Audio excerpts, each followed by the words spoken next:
$3 billion in debt, and they just scrapped over $100 million in assets. Here's what's going on at Warner Brothers.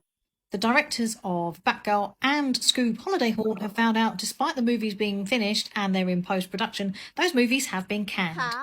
Now, this was part of the previous CEO, Jason Keeler's strategy, where he effectively wanted to create big movies and put them straight out onto streaming services, which he did over the pandemic.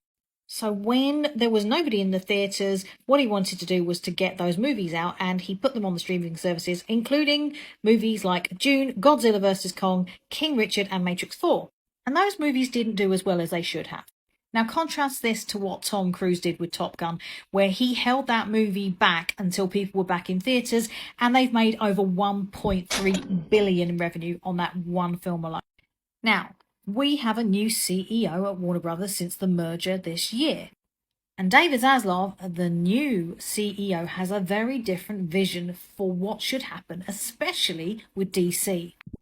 David is really keen to create a real competitor to Marvel. And that means big blockbuster movies with a big cultural build-up and a theatrical launch, rather than pumping money into the streaming services. Now, these two movies were never meant to be big blockbusters.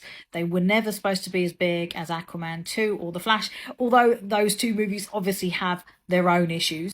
Now, they've just gone through this merger this year, and they're $3 billion in debt, and they've effectively decided to can these movies rather than invest an extra $80 million in marketing and promotion.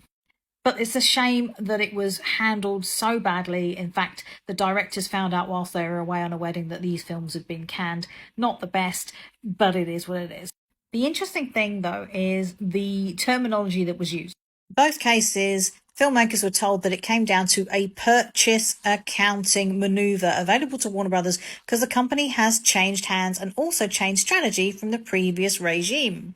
This opportunity expires in mid-August, said sources, and it allows Warner Brothers Discovery to not have to carry the losses on its books at a time when the studio is trying to pare down $3 billion in debt across its divisions.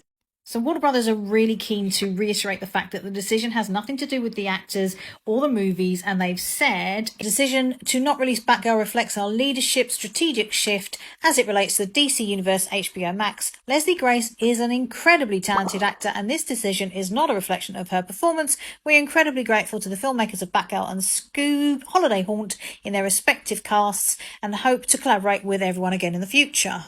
This ain't over. Let's see what the report says tomorrow.